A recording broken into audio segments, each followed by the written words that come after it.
100 शब्द प्रति minute dictation start करते हैं 5 सेकंड बाद।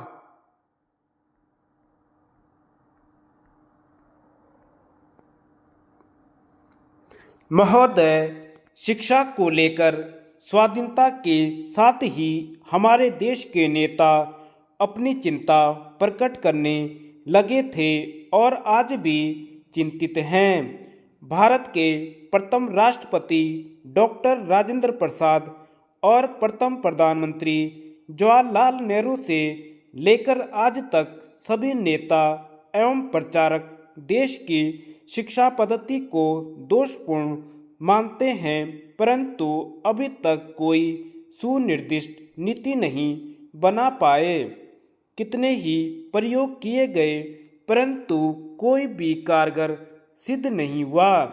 अभी तक हम यह तय नहीं कर पाए कि हमारे बच्चों को क्या पढ़ाया जाए। हम यह भी नहीं सोच पाए कि हमारी अगली पीढ़ी किस तरह की बने। हम अपनी शिक्षा नीति का उद्देश्य भी तय नहीं कर पाए। बड़ी से बड़ी आवाज़ रोजगार पक्ष में उठाई जा रही है। रोजगार ही पढ़ाई लिखाई का परमार्थ बन गया है और वह भी हम नहीं दे पाए हैं। इसी बीच विचार में 2 पीढ़ियां बीत गईं। सबसे बड़ी मज़ेदार बात यह है कि पिछली पीढ़ियों में हम देश को साक्षर भी नहीं बना पाए। आज से 160 वर्ष पूर्व मद्रास प्रेसिडेंसी ने एक कमीशन के जरिए देश की शिक्षा प्रणाली की जांच करवाई थी, जिसका सारांश यह था कि उस समय हमारे देश में इंग्लैंड की तुलना में पढ़े लिखे करीब करीब बराबर थे। पढ़े लिखों की संख्या 35% के आसपास थी।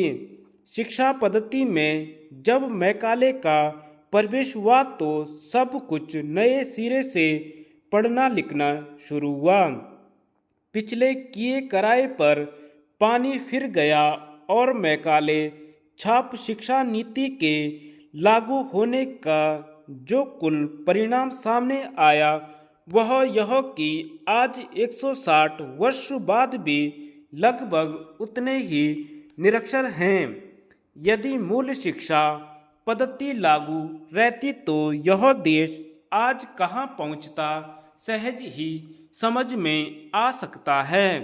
पुरानी शिक्षा पद्धति का स्वरूप यह था कि शिक्षक अपने ही घर पर पाठशाला चलाता था और विद्यार्थी वहीं पढ़ने जाते थे। शिक्षा के योगक्षेम की व्यवस्था बच्चों के माता पिता अपनी इच्छा से करते थे। प्रत्येक माह की पड़वा को भोजन सामग्री अवश्य नियम पूर्वक शिक्षक के घर पहुंचा दी जाती थी। गुरु पूर्णिमा और अन्य पर्वों पर भी गुरुजी का विशेष ध्यान रखा जाता था। इन घरेलू पाठशालाओं में बच्चों को गणित और वर्णमाला पढ़ाई जाती थी। कहीं कहीं रामायण और गीता और महाभारत भी पढ़ाई जाती थी।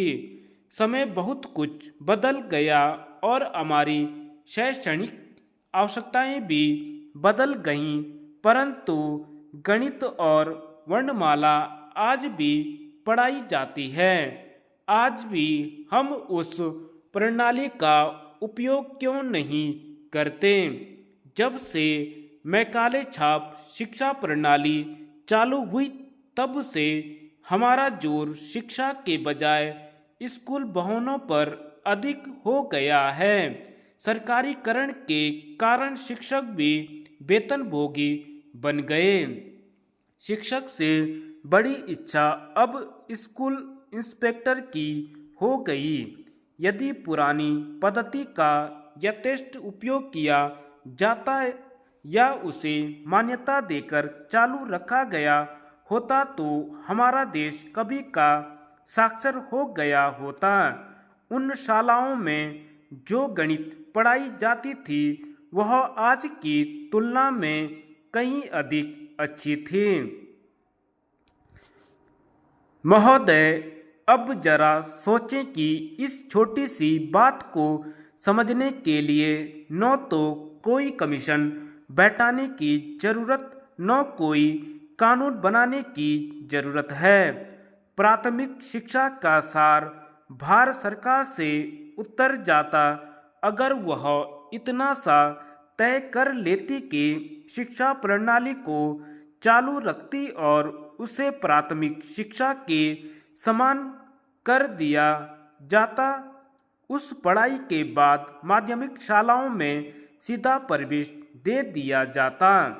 इससे सरकार को न तो हजारों वाहनों का, लाखों शिक्षकों के वेतन व अन्य खर्चों का भार सहन करना पड़ता और न आए दिन हड़तालों व आंदोलनों का सामना ही करना पड़ता, बल्कि कुछ विशेष प्रेरणा देकर ऐसे क्षेत्रों में भी पाठशालाएं खुलवाई जा सकती थीं जो उपेक्षित या तिरस्कृत क्षेत्र हैं और यह काम भी गैर सरकारी तौर पर किया जा सकता था।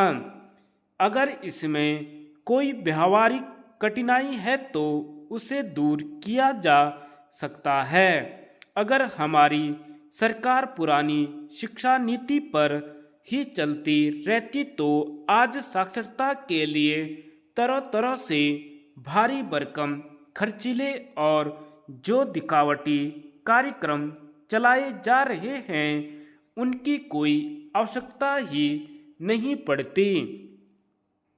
प्रौढ़ शिक्षा कार्यक्रम आज सरकार चलाती है क्योंकि अमेरिका से यह फार्मूला आयात किया गया है। सरकारी लोगों को यह कौन समझाए कि भारत का प्रौढ़ जन तो इतना शिक्षित है कि पढ़ाने वाले केवल वेतन भत्ता ही उठा सकते हैं। हस्ताक्षर करने की शिक्षा ही प्रौढ़ शिक्षा है तो यह काम तो किसी प्रौढ़ के बच्चे भी कर सकते हैं। साक्षरता या प्राथमिक शिक्षा के एक पहलू के बाद इससे ऊपर की चर्चा के बाद इससे ऊपर की शिक्षा पर विचार किया जा सकता है। पहले तो हमें यह तय करना होगा कि माध्यमिक या उच्चतर माध्यमिक शिक्षा के ऊपर शिक्षा देने का काम ही सरकार के जिम्मे न रहे।